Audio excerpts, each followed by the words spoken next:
تو اللہ رب العزت نے اس مسئلے کے اظہار کے لیے یہ مثال بیان فرمائی ایک بستی کی. فرمایا کہ وَاضْرِبْ لَهُمْ مَثَلًا أَصْحَابَ الْقَرْيَةِ، اے نبی آپ بیان کیجئے ان کے لیے ایک بستی والوں کی مثال. اذ جاءها المرسلون، کہ جب اس بستی کی طرف بھیجے ہوئے آئے. اذ ارسلنا الیہم اثنین، ہم نے اس بستی کی طرف دو بھیجے. فکذبوہما، اس بستی والوں نے ان دونوں کو جھٹلایا، ان کی تکذیب کی، ان کی بات نہیں مانی. فعززنا بثالث، تو ہم نے پھر ان دو کی مدد کی ایک تیسرے کے ذریعے. فقالوا، ان تینوں نے کہا انا الیکم مرسلون، ہم تمہاری طرف اللہ کے بھیجے ہوئے ہیں. قالوا،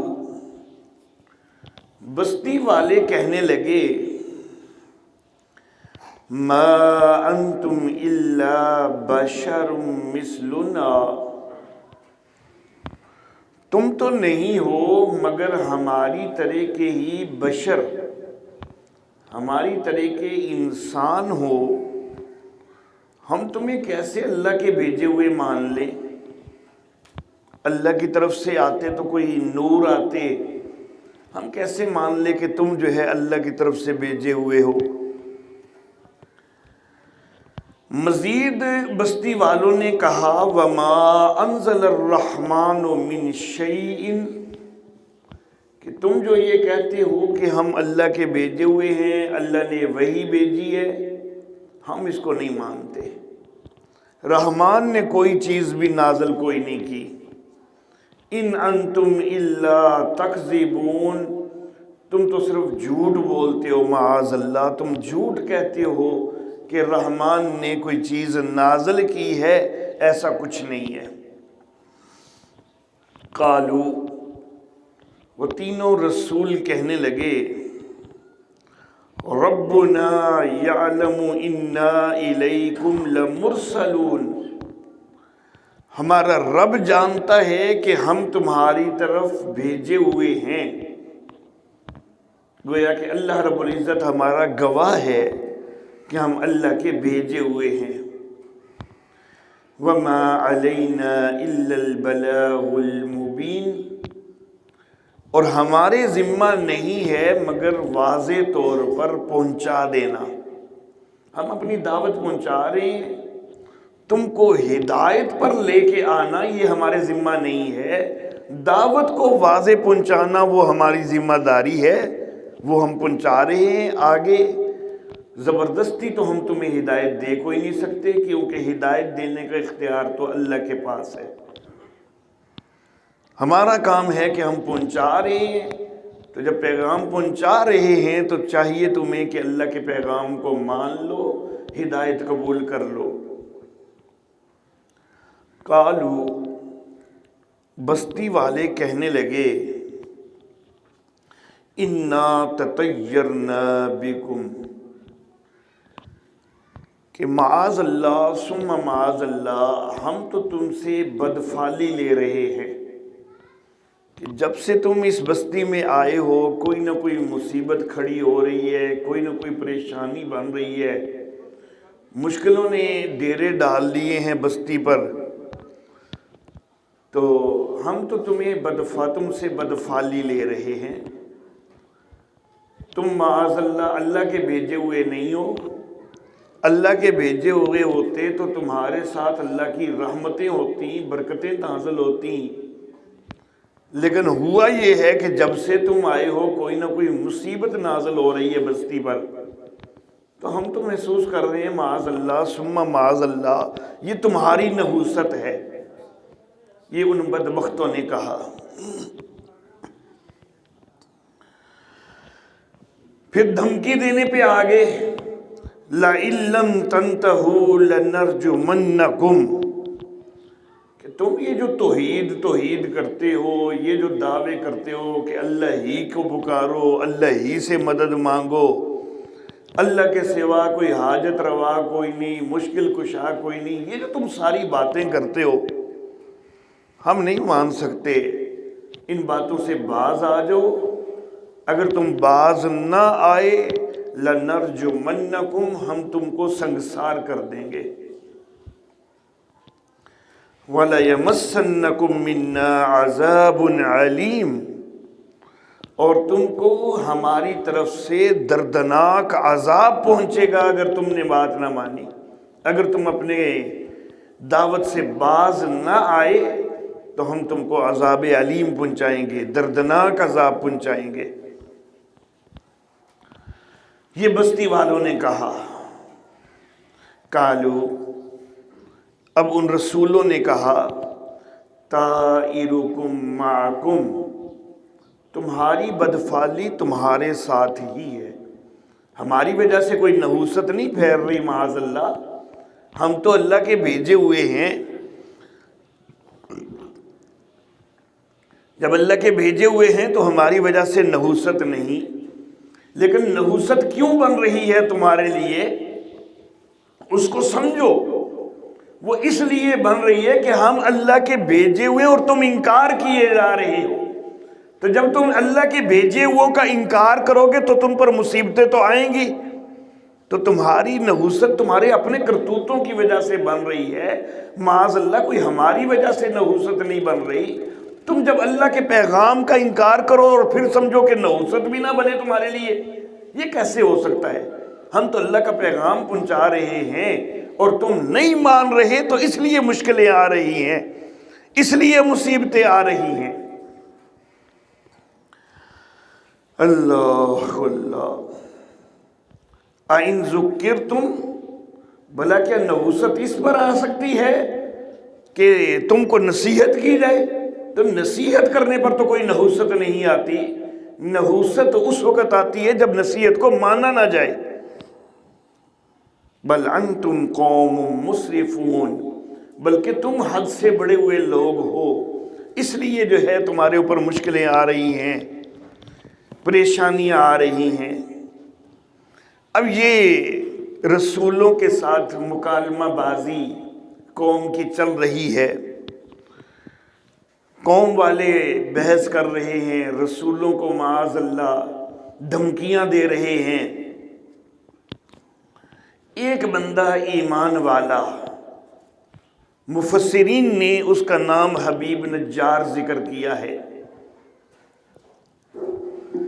یہ ایک ایمان والا بندہ جو ان رسولوں کی دعوت سے متاثر ہو کر ایمان قبول کر چکا ہوا تھا، اس کو اطلاع ملی کہ اللہ کے رسولوں کو تنگ کیا جا رہا ہے۔ اللہ فرماتے ہیں وَجَاءَ مِنْ أَقْصَى الْمَدِينَةِ رَجُلٌ يَسْعَىٰ، کہ شہر کے دوسرے کنارے سے ایک بندہ دوڑتا ہوا آیا۔ اللہ اللہ، ہے اکیلا بندہ، دوسری طرف پوری قوم ہے، لیکن یہ اللہ کا مجاہد بندہ ہے، ہمت والا ہے، یہ اکیلا پوری بستی کے سامنے ڈٹ جانے کے لیے، رسولوں کے دفاع کے لیے اکیلا سامنے آ جاتا ہے، دوڑتے ہوئے آیا۔ قال، کہنے لگا، یا قوم اتبعوا المرسلین، اے میری قوم رسولوں کی پیروی کرو، رسولوں کی تابعداری کرو، کیوں ان کی دعوت کا انکار کر رہے ہو؟ کیوں ان کے مسئلہ کا انکار کر رہے ہو؟ کیوں توحید کا انکار کر رہے ہو؟ کیوں غیر اللہ کی پوجا میں مبتلا ہو؟ اللہ کی وحدانیت کی طرف آ جاؤ۔ اللہ واللہ، اتبعوا من لا يسألكم اجرا، یہ رسول کوئی تم سے کوئی مزدوری مانگتے ہیں، کوئی اجرت مانگتے ہیں؟ اللہ کی رضا کے لیے بس اللہ کا پیغام تم تک پہنچائے جا رہے ہیں، تم سے تو کوئی اجرت بھی نہیں مانگ رہے، اور تمہیں اتنی اچھی باتیں بتا رہے ہیں، تو تمہاری بڑی بد نصیبی ہے، تم پھر بھی نہیں مانتے ہو۔ وَهُمْ مُهْتَدُونَ، اور وہ تو ہدایت والے ہیں۔ اللہ اللہ، وہ اللہ کی بندگی کی طرف بلاتے ہیں، تم غیر اللہ کی طرف جاتے ہو، تم غیروں کی پرستش کرتے ہو، غیروں کی پوجا کرتے ہو، غیروں سے مدد کے اعلان کرتے ہو۔ لیکن مجھے تو یہ رسولوں کی دعوت بڑی پسند آئی ہے، میں تو اس دعوت کے اوپر قائم ہوں۔ وَمَا لِيَ لَا أَعْبُدُ الَّذِي فَطَرَنِي، اور مجھے کیا ہے کہ میں اس کی بندگی کیوں نہ کروں کہ جس نے مجھے پیدا کیا ہے۔ وَإِلَيْهِ تُرْجَعُونَ، اور تم سب اسی کی طرف لٹائے جاؤ گے۔ اللہ اللہ، انداز تبلیغ دیکھیے اس بندے کا۔ اللہ رب العزت نے اس انداز تبلیغ کو قرآن حکیم کے اندر ذکر کیا ہے۔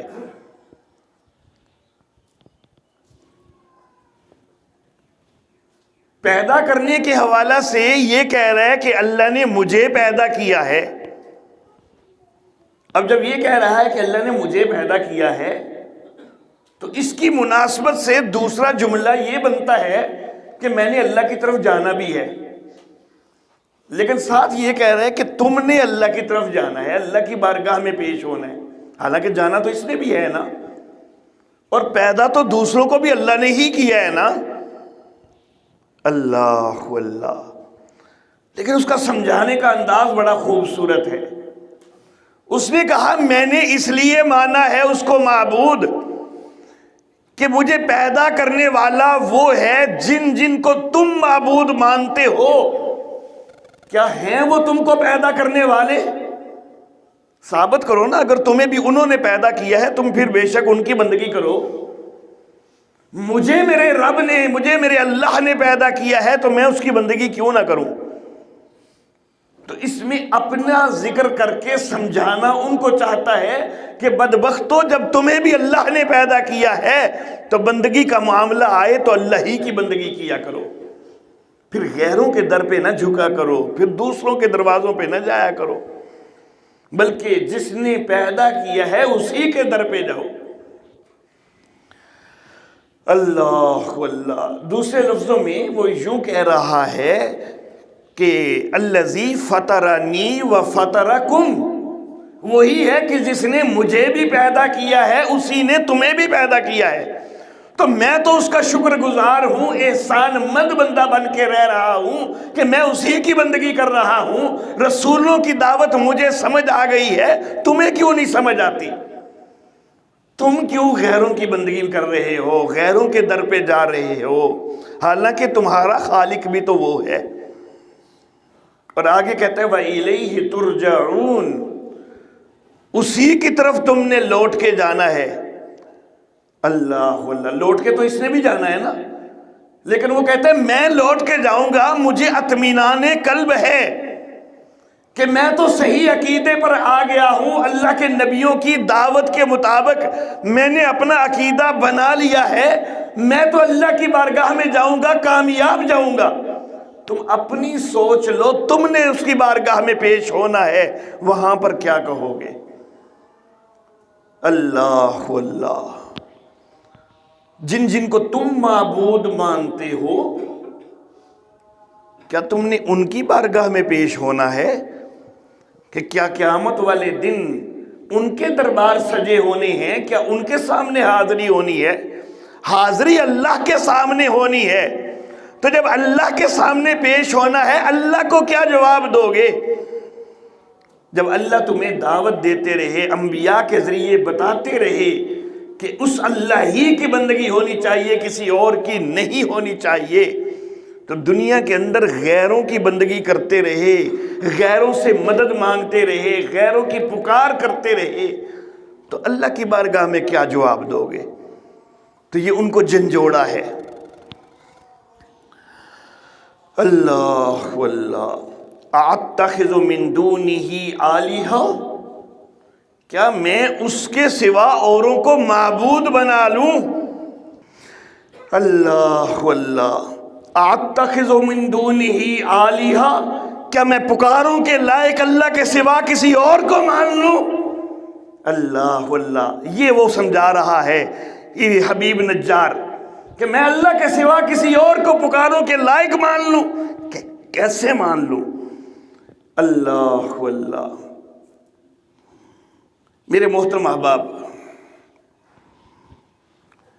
آگے وہ ذکر کرتا ہے، کہتا ہے کہ ان یریدنی الرحمن بضر، اگر رحمان میرے ساتھ کسی نقصان کا ارادہ کرے، لا تغنی عنی شفاعتہم شیئا، تو جن جن کو تم پکارتے ہو نا، اگر میں نے بھی انہی کو معبود بنایا ہوا ہو اور اللہ مجھے کوئی نقصان دینا چاہے، یہ سارے مل کے سفارشیں شروع کر دینا کہ یا اللہ حبیب نجار کو یہ نقصان نہ دو، ان کی سفارشیں تک بھی وہ کوئی نہیں سنتا، ان کی سفارشیں بھی کام نہیں آ سکتی، یہ زبردستی اللہ سے منوا نہیں سکتے۔ اللہ واللہ، اللہ الصمد، اللہ بے نیاز ہے، کوئی زبردستی اس سے منوا نہیں سکتا ہے۔ اللہ واللہ، یہ سارے جن جن کو تم پوجتے ہو، رحمان اگر مجھے کوئی نقصان پہنچانا چاہے، یہ قرآن کے لفظوں کا ترجمہ کر رہا ہوں، لا تغنی عنی شفاعتہم شیئا، تو ان سب کی سفارش مل کے بھی میرے کچھ کام نہیں آ سکتی، ولا ینقذون، اور نہ ہی یہ مجھے بچا سکتے ہیں۔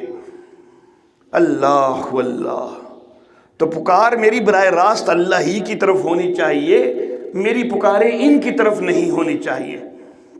یہ توحید کا نچوڑ ہے، پورے قرآن کا نچوڑ ہے، مرکزی مضمون ہے پورے قرآن حکیم کا۔ اللہ واللہ، انی اذن لفی ضلال مبین، میں تو پھر کھلی گمراہی میں چلا جاؤں گا۔ اللہ واللہ، یہاں پر لفظوں کے اوپر پھر غور کیجئے گا، قرآن کے لفظ ہیں، میرے لفظ نہیں۔ کیا کہہ رہے حبیب نجار، اور قرآن اس کا تذکرہ کر رہا ہے، اَأَتَّخِذُ مِن دُونِهِ آلِهَةً، کیا میں اللہ کے سوا کسی اور کو الہ بنا لوں، معبود بنا لوں، کہ رحمان میرے ساتھ کوئی اگر نقصان کا ارادہ کرتے، ان کی سفارش مجھے بچا کوئی نہیں سکتی، تو گویا کہ میں ان کے آگے اپنے دامن پھیلانے لگ جاؤں تو مجھے فائدہ کیا ہوگا؟ یہ تو سارے مل کے مجھے بچا تک بھی کوئی نہیں سکتے۔ البتہ یہ نقصان ضرور ہو جائے گا کہ انی اذن لفی ضلال مبین، میں تو پھر کھلی گمراہی میں چلا جاؤں گا نا، فائدہ تو کوئی نہیں ہوگا ان کو پکارنے سے، اللہ کے سوا کسی اور کو پکاروں گا وہ میرا کچھ نہیں کر سکتا، فائدہ میرا کوئی نہیں ہو سکتا، نقصان یہ ہو جائے گا اپنا عقیدہ برباد کر بیٹھوں گا، کھلی گمراہی میں جا پہنچوں گا۔ انی آمنت بربکم، میں تمہارے رب پر ایمان لایا ہوں، فاسمعون، میری بات سنو۔ اللہ واللہ، محاورہ کیا ہوتا ہے؟ محاورہ یہ ہوتا ہے میں اپنے رب پر ایمان لایا ہوں، لیکن یہ کیا کہہ رہا ہے؟ انی آمنت بربی نہیں کہہ رہا، بربکم، میں تمہارے رب پر ایمان لایا ہوں۔ حالانکہ وہ رب کسی اور کو مانتے، وہ معبود غیروں کو مانتے ہیں، اللہ کو نہیں مانتے، اللہ کے ساتھ اوروں کو شریک بنا کے وہ مانتے ہیں، لیکن یہ ان کو توجہ دلانا چاہتا ہے کہ حقیقی رب تو بھائی ہے وہی، تم مانو یا نہ مانو رب تمہارا بھی وہی ہے۔